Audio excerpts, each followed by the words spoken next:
All right, so let's go ahead and get to some questions and answers. Martha Stoddard, Omaha World Herald. AARP Nebraska wants long-term care facilities with coronavirus cases, either in residents or staff, to be named. Other states are naming the facilities, even posting the information on the web. Why is Nebraska not naming these facilities, given that people are having to decide whether to put their family members or whether to leave family members in a facility? So again, our policy at the state of Nebraska is only to release aggregate data with regard to these facilities, with regard specifically to long-term care facilities. When a resident tests positive, the facility is made aware of that, because then that person obviously has to be isolated and treated differently. The family is also not notified when somebody is tested positive. And if you're looking to place somebody in that facility, I would if you're looking to place a family member or a loved one in a facility, I would certainly ask them with regard to the facility if they have anybody testing positive there. So again, if you're a local public health department, we have not prohibited anybody from talking about specific information with regard to a facility, but our guidance has been if you're a local public health department, and you're going to talk about if somebody working there has tested positive, you need to verify that with the employer again. The employer needs to verify the person actually works there, because sometimes we've had people not tell the truth. So again, if you're a local public health department, you can release this information, but you've got to verify again that they actually have that they actually work there. Grant Schulte, Associated Press. How many people have been tested so far through Test Nebraska? That was that 2,358 tests we've received back. Have you had any problems at this point? And I think I covered that already with regard to when we opened it up to 65 or older. We had a lot of people who had an interest. The slots filled up quickly. There were some issues with regard to people being able to schedule that through the email. And then also a lot of calls were generated to the hotline, and so not all those calls were answered. So again, we're working through getting additional staff for the hotline and so forth. So we are working through those issues, but again, please be patient as we get people scheduled for this. Do you have any idea why Douglas County cases have surged and surpassed Hall County? That's also from Grant. I would refer you to Dr. Audie Poor. My understanding is about 36% of the cases in Douglas County are related back to food processing facilities. I suspect that's probably one of the causes for more cases in Douglas County, but I would certainly refer you to her to get the specifics. So she's going to have a better grasp and be the source you want to go to for that. Rob McCartney, KETV. Let's see. The governor is still asking people who visit certain parts. Is the governor still asking people who visit certain parts of the state to self-quarantine when they return to Nebraska? And if so, which states and for how long does he recommend self-quarantining last? So again, we still have the guidance out there that if you're like a snowbird and you're coming up here, coming back from Florida, Arizona, for example, and you're coming back to Nebraska, that you quarantine for 2 weeks. If you are, say, visiting your lake house here in Nebraska, same deal. If you're coming from out of state, quarantine for 2 weeks. Certainly if you're traveling internationally, you're coming here, we want you to quarantine for 2 weeks. Does not apply necessarily to like a truck driver who regularly crosses the border. Doesn't apply to people who commute, whether you're in Council Bluffs and Omaha, or South Sioux City and Sioux City, or Cheyenne and Scotts Bluff, or whatever it would be. Again, those are different types of situations. But again, if generally you're coming from someplace that has got community spread, we want you to come back here and quarantine for 2 weeks. David Kelly, KTCH. Let's see. There's no data on the number of hospitalizations and the number of recoveries. Our local health department apparently, their local health department staff with only 3 people tells us they don't have the manpower to assemble those statistics. If manpower is an issue, why not use some of the federal aid to assist the state health department workers if they are needed? And absolutely, that is available out there for our local public health departments. As you know, it also is just a matter of priorities on bringing people in, getting people hired, getting them onboarded. Especially if you are in the moment dealing with a number of the other things the health departments are doing, it's sometimes challenging to get all these things done at once. Certainly agree that the more that we can talk about, say, the number of people recovered, that's a good thing. I know Dr. Poor is tracking that in Douglas County, for example, with regard to the number of people.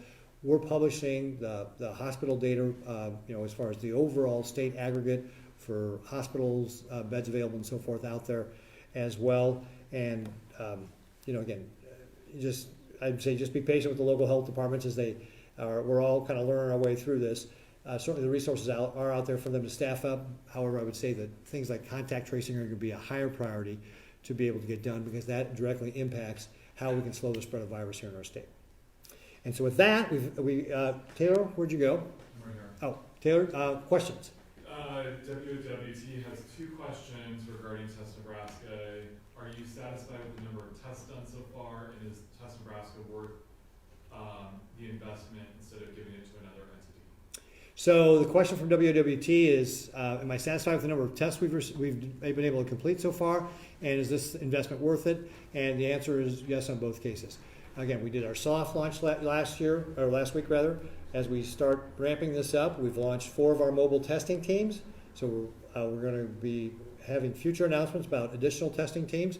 We're in 4 locations now doing testing, and we expect to be able to get up over the course of the next several weeks to be able to get up to 3,000 additional tests per day on top of the roughly 1,500 tests per day that we're doing through our public health lab and UNMC and CHI and the other hospitals and the commercial labs and so forth. So this is one of the ways that we're really going to expand testing here in the state. So this is absolutely worth the investment to be able to expand that testing and make sure that we can get a good picture on what's going on here in the rest of the state. So we're very excited about the progress. We want to continue to make more progress and get up to that 3,000 tests a day. Becca from MET and Delon from KTV both have similar questions about the ACLU. The ACLU has put out a letter or statement asking for the state of Nebraska to regulate meatpacking plants. They make the claim that Nebraska has no plant in Nebraska has fully implemented CDC, OSHA, or UNMC recommendations, and they would like to know if you think that the state of Nebraska should regulate meatpacking plants. So a couple of reporters asked about ACLU and calling on Nebraska to regulate the food processing industry. That is already covered by federal guidelines where we're talking about CDC and OSHA, and they're responsible for doing the regulation and doing the inspections and so forth. USDA does the inspecting of actually the meat itself, for example. And so that's what the federal government does.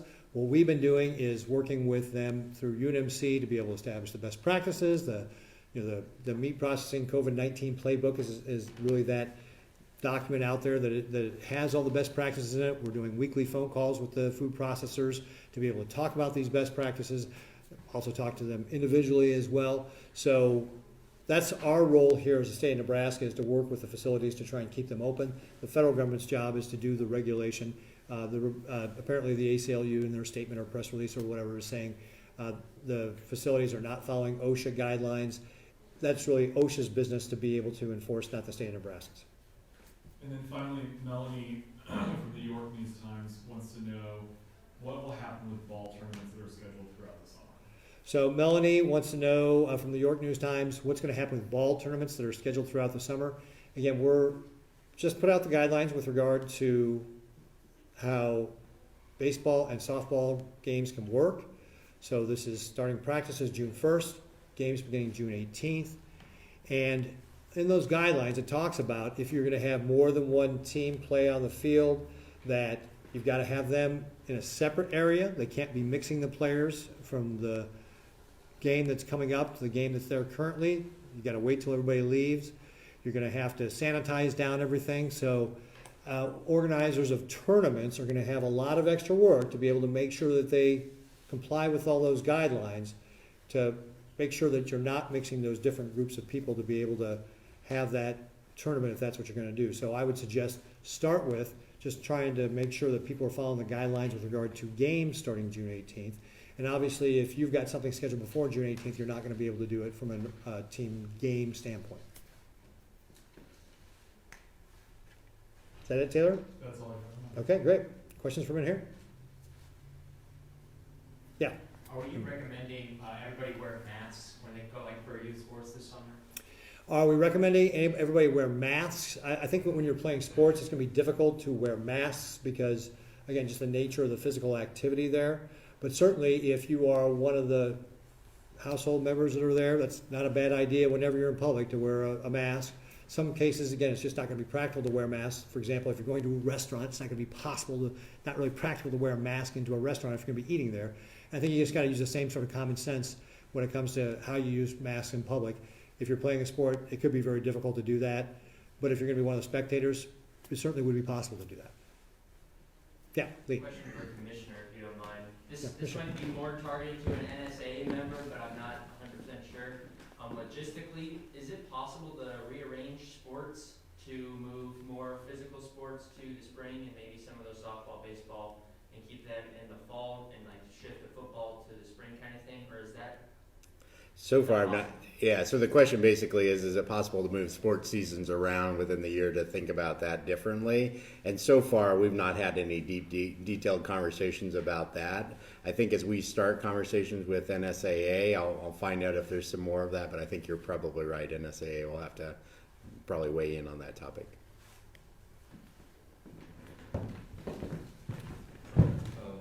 Senators Yes, Fred. Kavanaugh, Blood, Kowalski, and Hunt are calling on you to terminate the contract with Test Nebraska, citing what they say is the company's lack of experience with the kind of testing that's being required, and the fact that they say public health entities, including UNMC, were not consulted prior to entering into this contract. What's your response to that? So the question was, a number of state senators have said that they don't want testing here in the state, essentially, right? Because that's what they're talking about. No, they said No, they want Test Nebraska in the state because they say that lack of experience and lack of consultation with UNMC. So, first of all, folks, this is new for all of us, right? So you're not going to find a lot of companies that have tons of experience in testing in a pandemic experience, since this is the first one we've had in 100 years. So on the face of it, the senator's statement is ludicrous.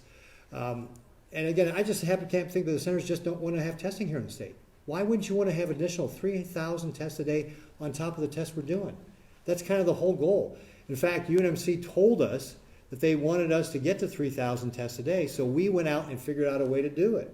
So that, and not only 3,000 tests a day, when we get ramped up to 3,000 tests a day in Test Nebraska, we'll have 4,500 tests a day. So that's part of what we want to do to make sure we've got a good ability to test people here in the state of Nebraska so that we can find those people who are tested positive, get them to isolate, do the quarantining for their contacts, do the contact tracing and get those people to quarantine so that they're not spreading the virus and they're watching their symptoms and so forth. That's just standard epidemiology to be able to control a pandemic. So I think it's just kind of ludicrous what the senators are asking for. I don't understand why they don't want more testing here in the state. We found a way to be able to do it. They should be happy that we're doing more testing. Well, they say if you had offered the $27 million to the local infrastructure, that perhaps they could have done it too. So then what Fred's following up with is they're saying that if you'd offered that $27 million to the local infrastructure, they could have done it too. And the answer is that's not true. We know that, for example, there's a reason why we're setting up this lab at St. Elizabeth's, CHI, here in Lincoln, because neither the Public Health Lab nor UNMC have the space to be able to do it, and they couldn't do it in the short time frame that we were talking about, nor did they have the machines to be able to do it, nor did they have the test kits to be able to do it in the time frame we were talking about. So, again, the senators just don't understand what this all involves to be able to get something like this pulled together so quickly and to do this many tests. I think Yeah. they're also saying that we have these experts at UNMC.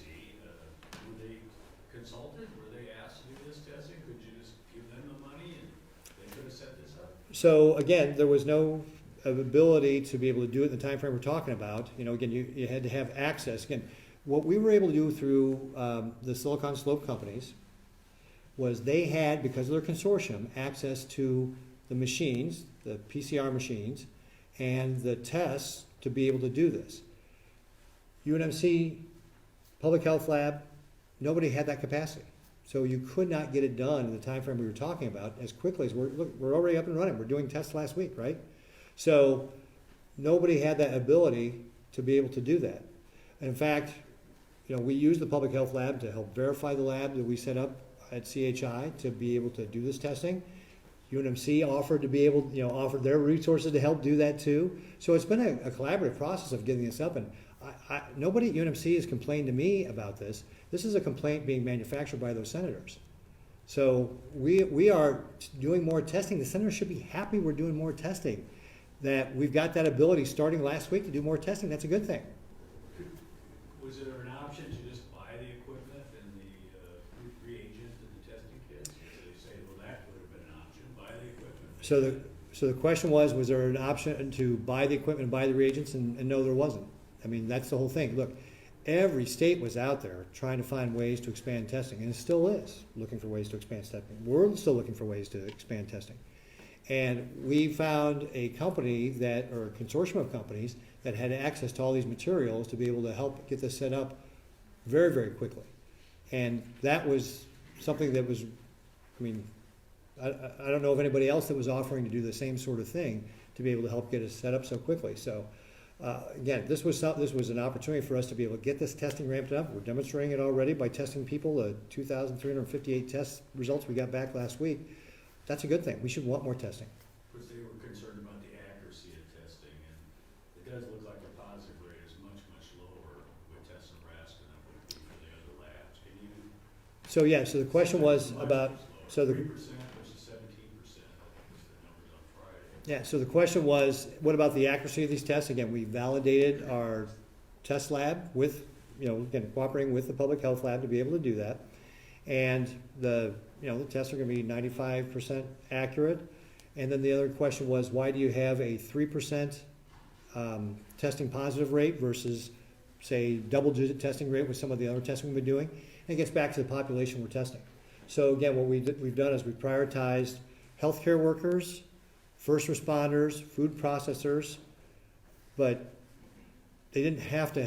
You didn't have to be symptomatic to be able. If you were in that group, you didn't have to be symptomatic to be able to get the test. And now we've extended it to people who are 65 or older. Again, you don't have to be symptomatic to be able to get prioritized to do that.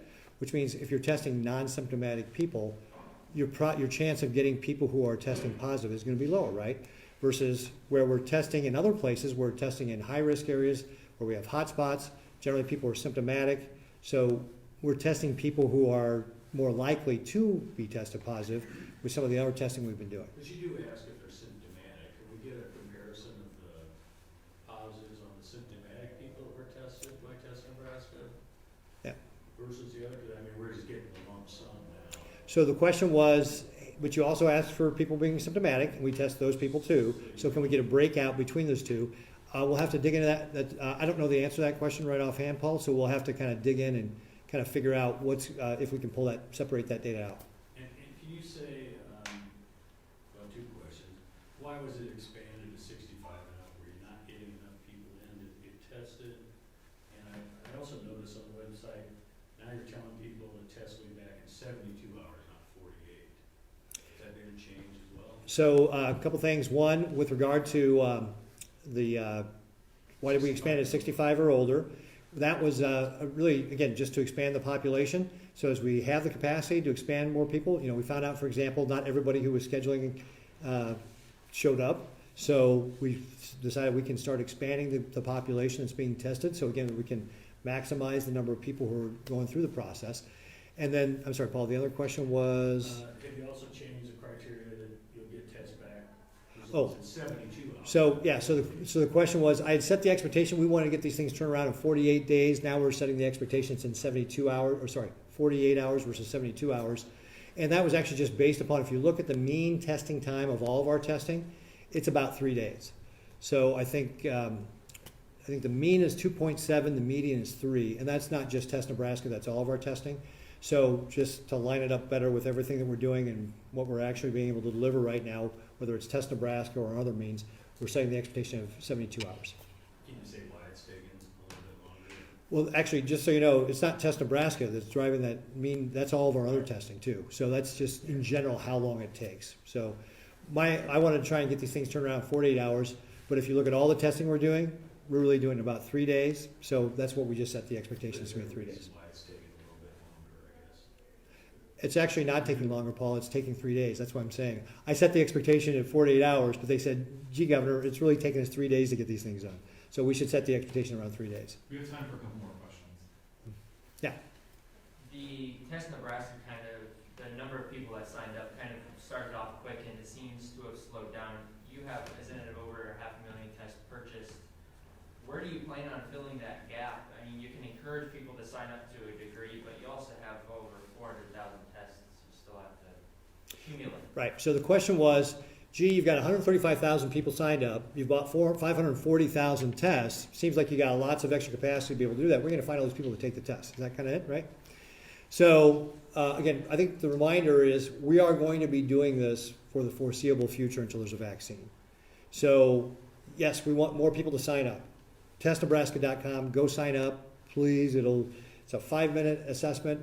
We want people to sign up so that we can schedule you to get that testing done. So we are going to continue to encourage people to do testing. But also, we're going to be testing people throughout probably the balance of the year. So what we've done is made sure that we've got the supply of access to those testing kits and the materials and all that to be able to actually do that testing. So we're thinking down the road, at least through the rest of the year until there's a vaccine, the way we're going to be able to tackle this virus is test people, find the positives, get them to isolate, go back and contact trace all the people they've been in touch with the last 2 weeks, get those people to monitor their symptoms and quarantine, and that's how we attack the virus directly to be able to slow the spread here in Nebraska. So we think that, again, thinking down the road, we're going to be doing this the rest of the year, so we need to have access to be able, those materials to be able to keep doing it. Was there any input in doing a purchase some now, 6 months down the road, 3 months down the road, purchase more, or was it when you got into that deal, it had to be a lump sum, we want all the tests purchased? So again, the question was, could you just buy some, or did you have to do a lump sum purchase? The deal that they offered us was the deal that we took. So again, they were only able to do that with a selected few states, and if we had missed this opportunity, we didn't know what the next opportunity was. So this was the package that those companies were offering, and so we saw that as an opportunity to be able to expand testing here in Nebraska. That was the offer. That's what their business model was. That's what they offered us, and that's what we signed the agreement with. We have time for a final Yeah, question. we got 2 more over here. We'll take it. I just have a question for the commissioner. Yeah. Okay, what was your question, Brandon? With the election tomorrow and in light of the traveling out of state and needing to quarantine, there's speculation that some petition groups might be coming in and being outside polling places. Do you have any guidance or talk about what kind of complications that could cause? Yeah, I would just say if you got people, first of all, we'll have to look at putting out some guidance for people who are collecting petitions, because again, this is going to be something like salon work. You're going to have to be within 6 feet to be able to do that.